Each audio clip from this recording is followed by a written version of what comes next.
Welcome back to Fire Emblem the Blazing Blade. Last time, we discovered the power of magic. And also, we dealt with, the Ganelon bandits for the last time. They won't actually be coming after us anymore.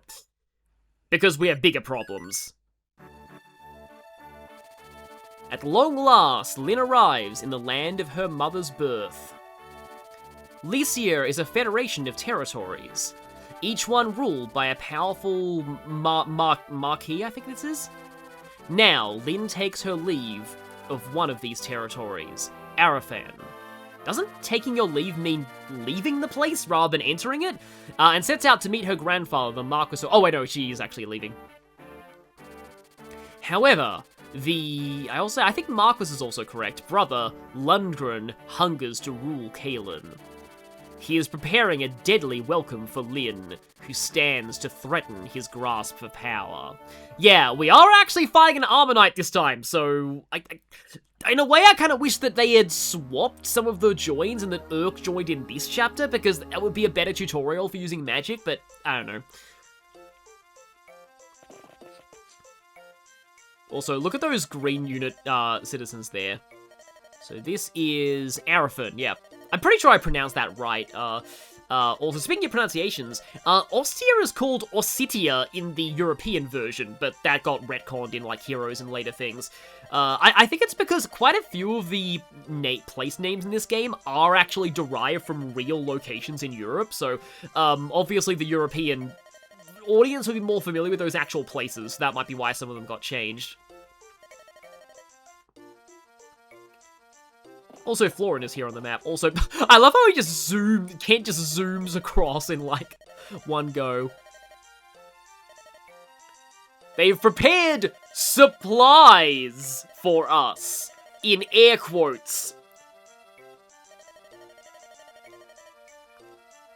Yes, help us. Help us to death. I mean, we know that, but Lyn doesn't know that yet.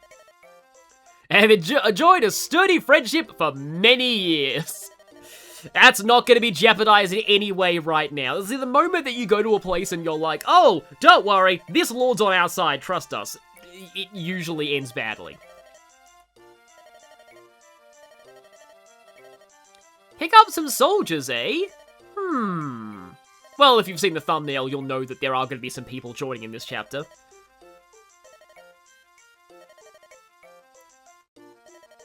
Yeah, she's right, Sane's capable too. But Candy is doing better in this playthrough, which I'm glad for, because on my other file, I did actually use Sane. Castle is burning.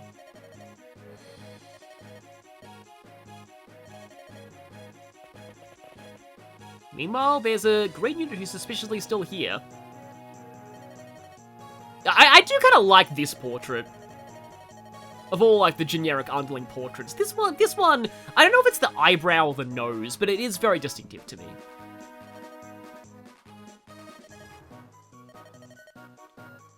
Oh no, he's trying to be Ike.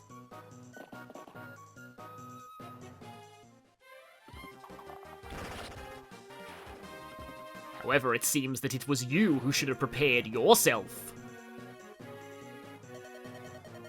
I like how that guy's name is just Assassin.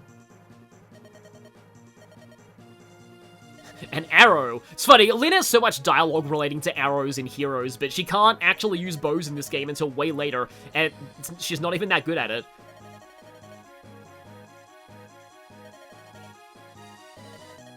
I mean, Lyn, in this playthrough, Lyn could have taken that guy.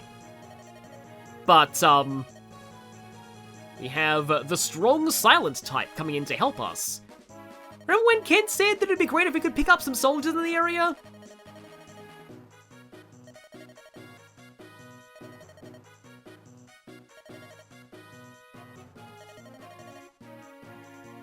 Yeah, well, this guy is clearly familiar with the tribes of Sakai. He's from another of them.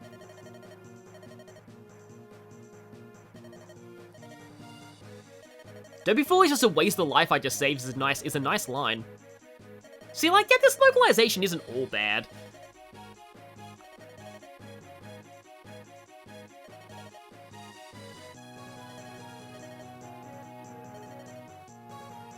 Okay, he actually is one of the castle guards here.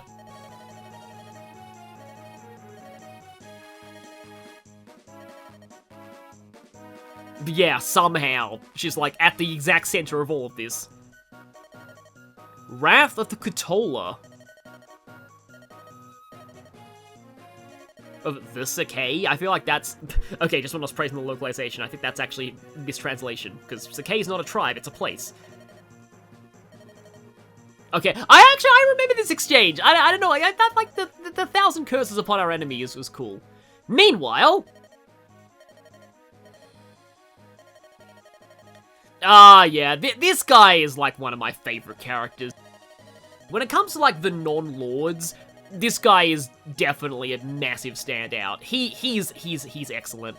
You'll see why. Trust me, yeah. Don't want to say too much about him just yet, but given that he has a portrait, and we saw him as a green unit on the map, he's also, and also I have him in the thumbnail, probably. Which side has the most to offer? Uh-oh. I like this image of the castle, too. This will be used, in a few other, maps as well. An underground tunnel leading to the throne room. There are triggers in the barracks that will open the tunnel. So yeah, this is actually really interesting. This map has a completely unique objective. No other map in the game has an objective like this. And I really wish that there were more maps like it, because it's a cool idea. Yeah, you need to press all 3 of the switches in order to complete the map. So, we need to open locked doors. That will be our tutorial for the day. Yeah, reach the 3 triggers. Again, they never use this objective again. You need door keys or the services of a thief.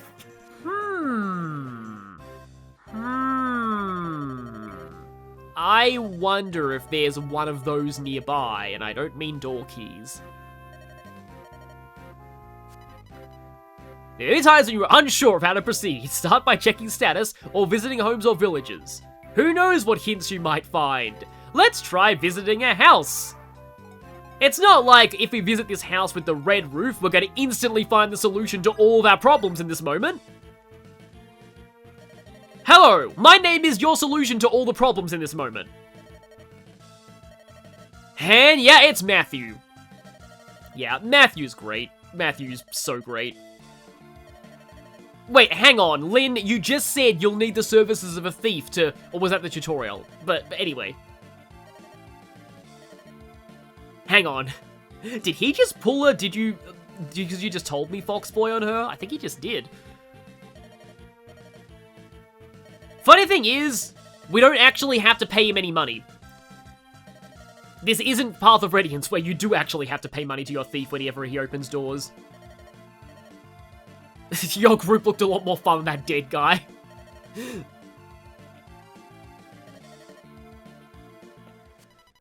The thief Matthew has joined your group. Yes, like I said, you never know what help you might find. Oh, okay, you have the solution to all your problems right now.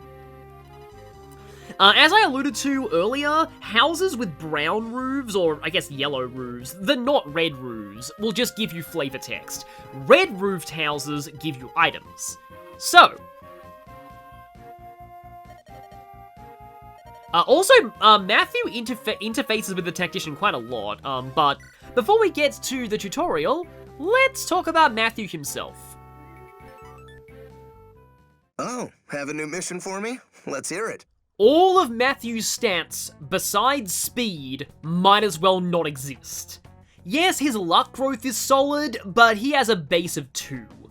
If he gets caught in combat, he'll deal sub 5 damage if you're lucky, and fold in a couple of hits, sometimes even 1. But Matthew's a thief. He's not meant to fight, but do several other highly useful things. The first is to pick locked doors, which you'll need to progress in many of the game's maps. The second is to open treasure chests, which will get you very valuable items in most maps.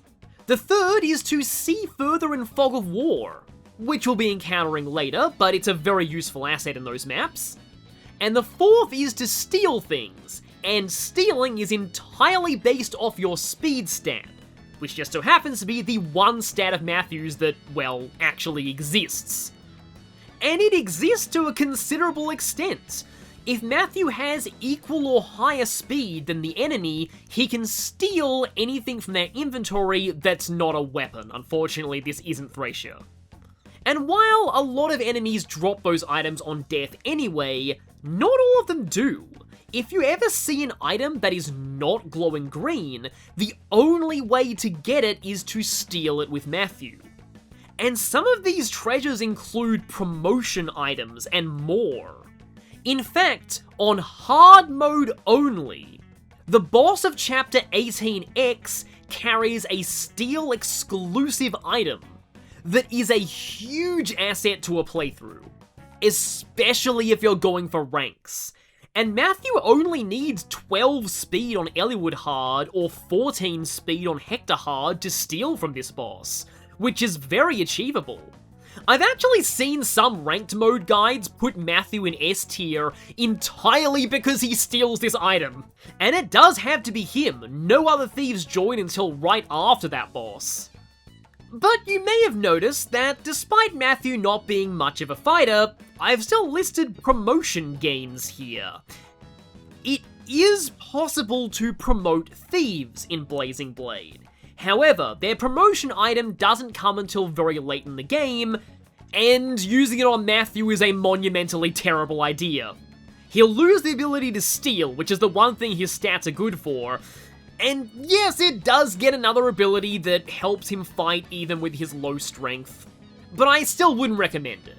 Matthew does not need to be promoted to be useful. He just needs to level up enough to get a couple more points in speed, and then he can steal everything you'd ever need him to. Also, the pick they mentioned, yeah, it's 15 uses, only usable by thieves, it's a universal key. So, chink. Door has been opened. With that, you can also see inside the room beyond the door. Yeah, so that's one of the triggers that we need. But again, it's only relevant in this map. Oh yeah, we're actually forced to have Rath activate this.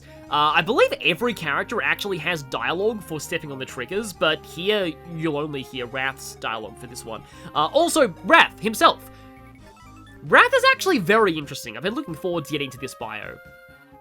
A Sakaean warrior proudly defends his own. We do not abandon our brethren. Rath is the only nomad, i.e. mounted archer, in this game. If you're going to use a bow user, it should be him. As while he still suffers from all the drawbacks I've described at length about bows, he has better movement and rescue utility. But he's also one of the stronger Lin mode characters at base, able to fight competently against a lot of enemies, while he has good growths in strength, skill, and speed so that he keeps doing that. However, Rath is a very interesting character, as he's one of the few people who arguably gets better if you skip Lin mode. His default Eliwood/Hector base stats are not only a little higher, he also lost weight during the time skip and now has less con. While it's bad for him being weighed down by bows, it does make him even better at rescuing people, and he has some of the highest aid in the game. But the best part about no Lin mode Rath is his bow rank will start at B. And you happen to get a brave bow around the time he joins, which is B ranked in this game.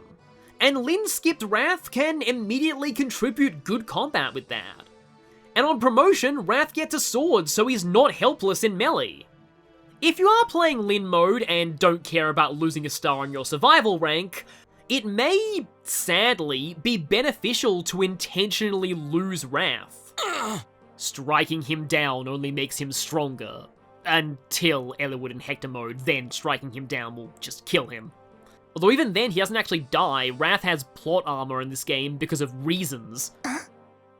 But yeah, he may not be the best character in this game, but he's a good option if you like bows. Okay, so let's have Rath go over there. And already we open here. Yeah, so every character has different lines for, like, not just the switch, but what number switch they just pressed. So there's a chest there, and we also have some more houses that we can visit for more info. Lin is away from the action right now, but we also have a couple of, okay, these guys are called bandits, but we kind of know who is, you know, is their employer right now. So 8 times 2, 16. Well, I guess now's the time for some Will chip damage. Will does do a kind of solid amount of damage to, like, these enemies, but then again, this is in normal mode. It's pretty easy. So let's have Florida just fly over here. Oh, nice! Get used to people spinning their weapons. Spinning is a common marker of superiority in Elebe. And also Magvel. Also have this guy. 1 speed, 0 skill, 0 defense and resistance. Also, I believe, yeah, every generic enemy in this game has 0 luck, which makes them very susceptible to crits. But, yeah. So how is Florida doing? Okay, so you're there. Kent. Okay, Kent's kind of on his way to his next level up. I would kind of like that guy to go for, except if I move Urk, then Will gets attacked. So how well do you... don't like that 1% crit rate. Or I could send... Actually, yeah, Kent's definitely better off going down here. Oh, it doesn't double anyway. Oh, actually, though, before Kent moves out, let's go ahead and have Sane grab a Javelin. Because one of them was for Sane, and remember to press B to Kanto.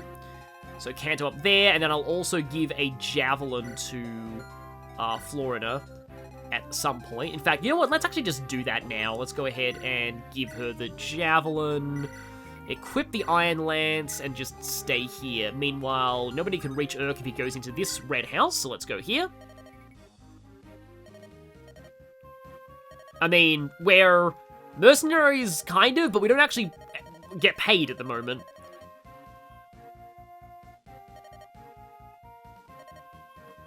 One door key. Yeah, so if you want to open a door and your thief is elsewhere on the map, which is going to be quite likely because Matthew's your only thief for quite a while, and I do mean a very long while. And in fact, I didn't even get the second thief in my first playthrough. The second thief is quite hard to recruit. Spears. They're finally actually called spears in Fortune's Weave. Yeah, the more you use it, the more skilled you become. Swinging your sword around will allow you to master it. And yeah, every time you attack with a weapon, even if you miss, you get weapon experience. For staff users, you get staff experience whenever you use a staff, and every staff is worth different amounts of staff experience. Yeah, we're more likely to be taking damage down on the lower front, so let's send Sarah there. Oh, you're straight up attacking Florina, okay. Take that! Oh, okay, yep, she's decided to go monster mode now. I will not question that, because that's great. Oh, is he gonna say the thing? Unless my eyes deceive me, that's a chest! People have made so many immature jokes about that. At least it's better than some characters' chest-finding lines in Trails of Cold Steel.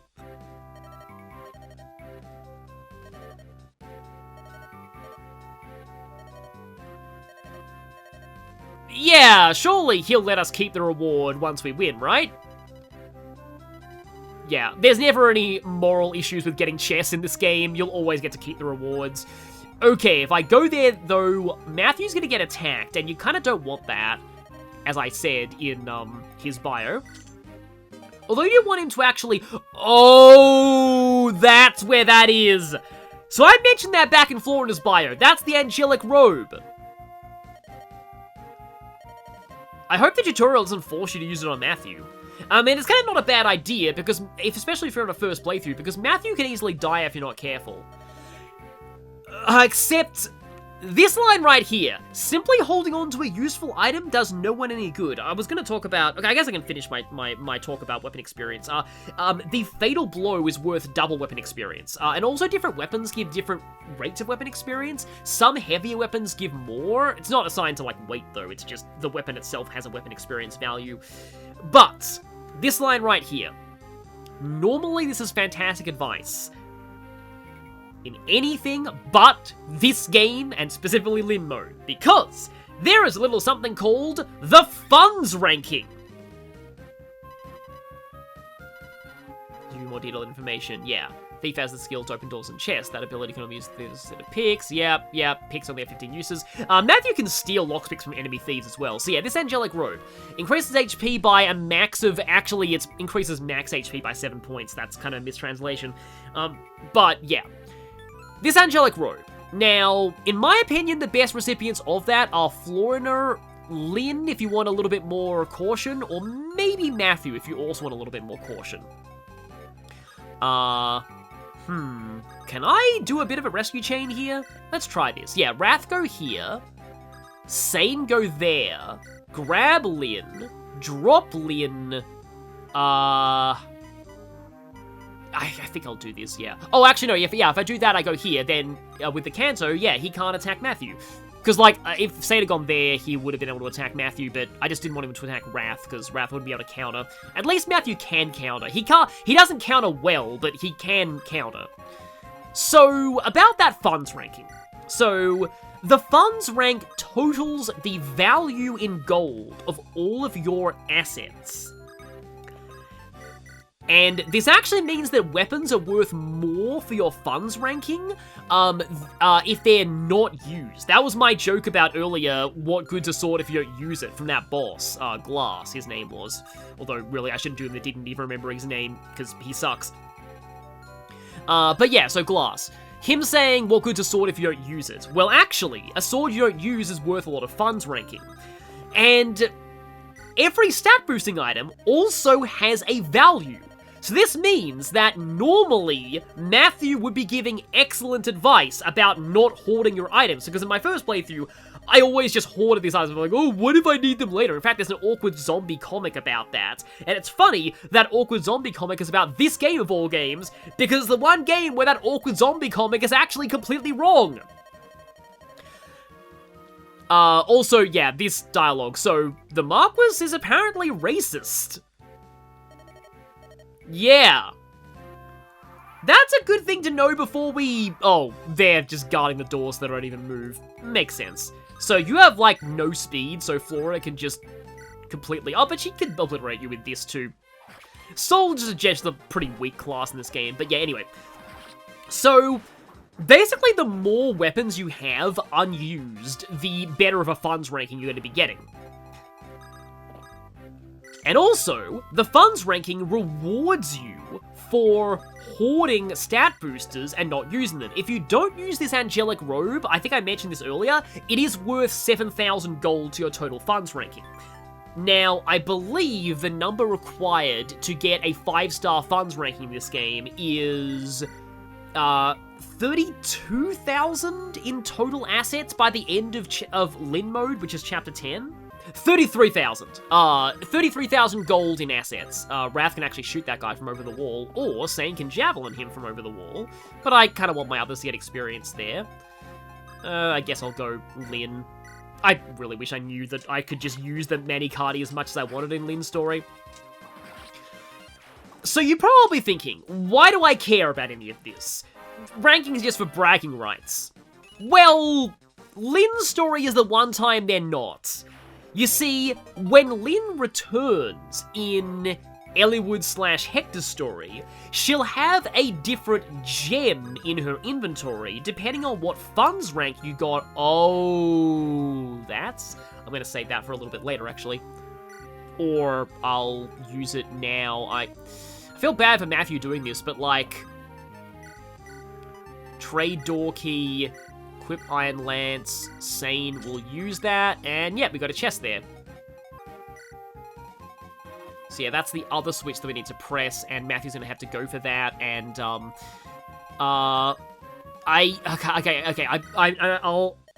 yeah, so the gem is a sellable item. A sellable item that is worth either 2,500 gold, I think, if it's a red gem, 5,000 if it's a blue gem, and 10,000 if it's a white gem. If you get 33,000 gold in total assets in Lin's story, or a maximum funds rank, you get the white gem when Lin returns. If you have between 30,000 and 32,999, which is kind of a tight window, you get a blue gem. This is also the gem you get if you skip Lin mode entirely. And if you have less than that, you get a red gem in Lin's inventory when she rejoins. But if you have less than 20,000 gold in total assets, you'll get nothing. So there is an actual benefit to having a good funds rank in Lin's story. So because of that, you might want to not use the angelic robe. So now that I've said all that, let's just talk about the fact that Matthew seems to know who Sarah is. Huh. That's curious. So yeah, this might tie into another one of the reasons why I like Matthew. I want to say I visited that house already, yeah, but I don't think I visited the one up there. Oh, you do move. I was thinking that you wouldn't. Rare footage of Kent fighting with a lance here, but you'll be seeing more of that as we make our way further into Lynn's story.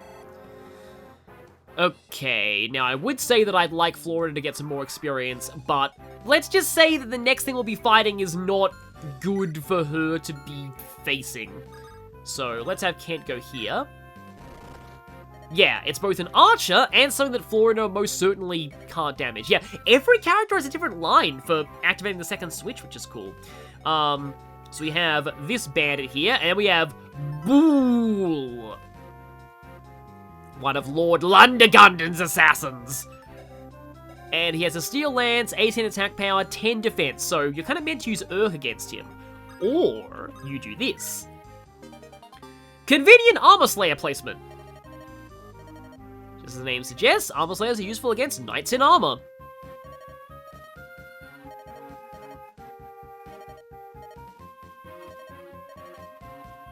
Yeah, Matthew's very self-aware about his own abilities.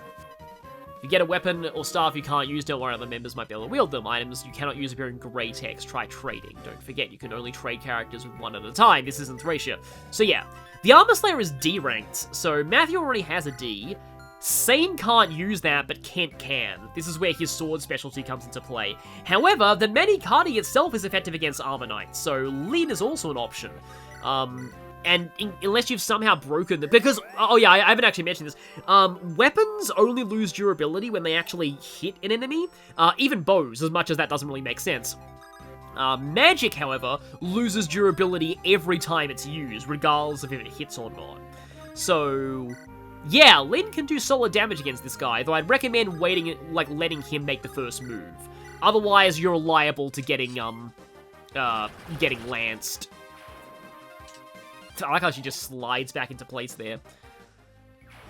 So yeah, we have the Armor Slayer. As much as I wish that Florida could use that, she cannot, and Rath is, like, fine. Did I go to this? No, I didn't. Okay, yeah. Yeah, once again, they're like, hey, our leader is racist. Could you do something about that?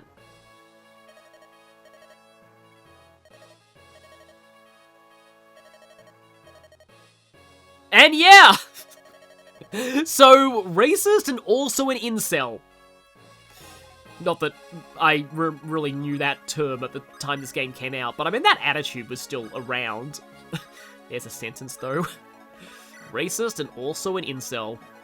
Matthew still has the Angelic Robe. I do think I will be using the Angelic Robe. So, there is a guide out there, like a turn-by-turn guide you can follow, that will allow you to use either the Angelic Robe or the other stat boost that we get later in this story, and still get Lyn's maximum funds ranking. But I believe you are still required to not use one of the two. But I am going to be using this because Super Jacked Florida is fun. So yeah. Oh, it also boosts your current HP up by that many points too. Normally, it leaves your current HP the same. So, okay, Lyn's fully healed. Oh, you know, actually, I could have Lyn make the first move and have Sarah heal. Because, yeah, the Manikadi is still on the wrong end of the weapon triangle against lance users, so it's not as effective against armor knights as you would think.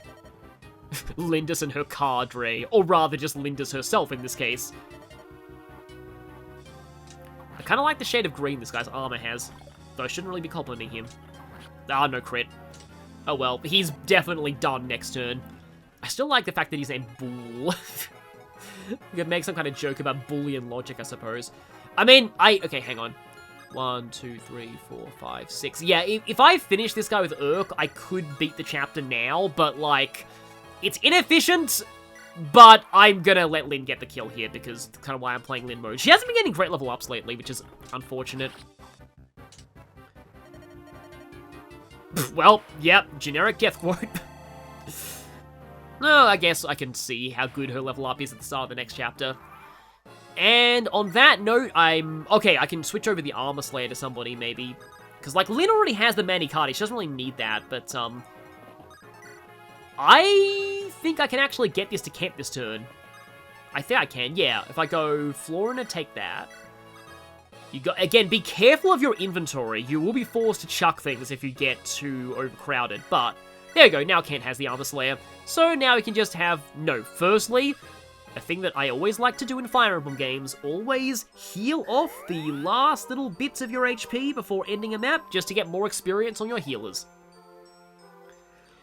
And now we end this. I think that's, yeah, I'm pretty sure that's everything.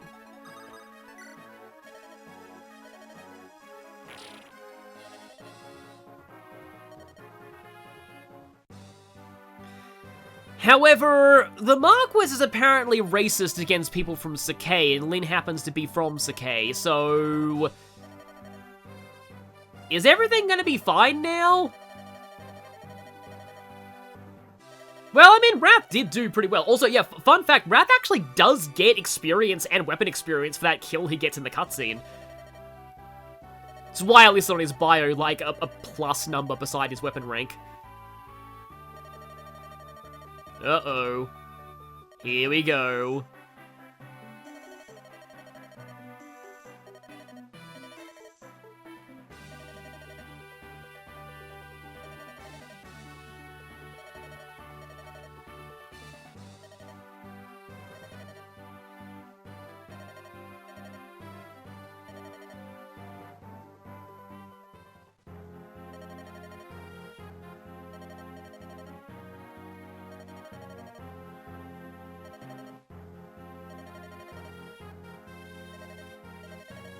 Yep. This guy is a giant racist.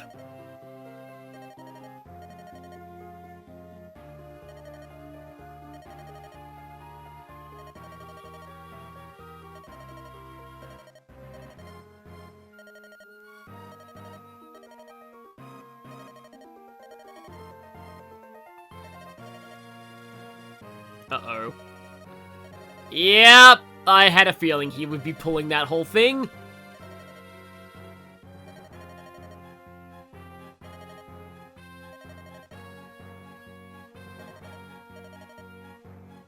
Yeah, you go, Lyn. Screw this guy. Yeah, when even Saiyan calls you a lout, you know you're bad.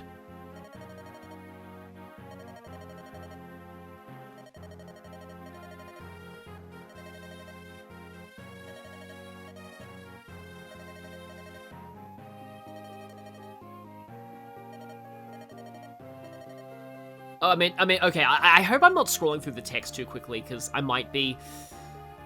I haven't actually uploaded any of these videos as I'm recording this, so I probably already got complaints in the comments about scrolling through the text too fast.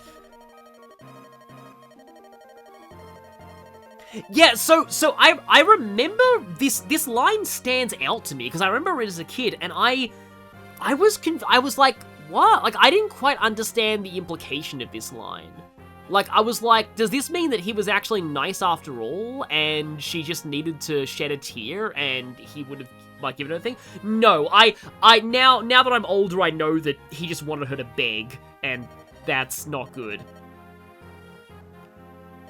And, yeah, so this entire, speech, basically, this is why I said at the start that, Sakai, even though culturally their influence is very Mongolian, they're, like, how they are treated by others in the story is very Native American coded. My comments do not reflect on you. I may have said that all Sakaians are bad, but I didn't actually mean you, and you're gonna punch me in the face now, aren't you?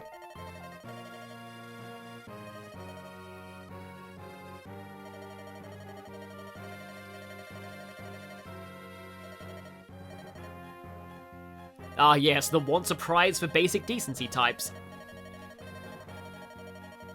Yeah. Seriously, screw this guy.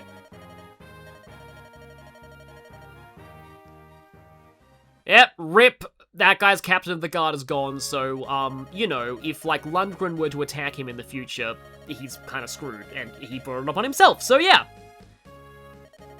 Good riddance, Mr. Racist. Yeah, we are pretty much well and truly fighting his troops now, rather than just bandits, so... things are gonna get even more dangerous.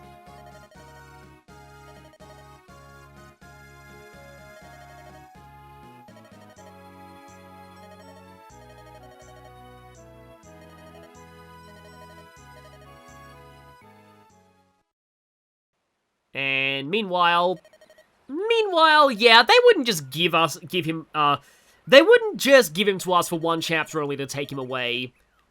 He's gonna have a change of employer now.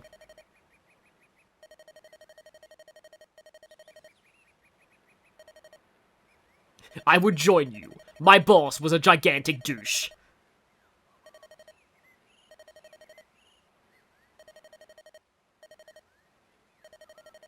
And looks like we are getting a reward.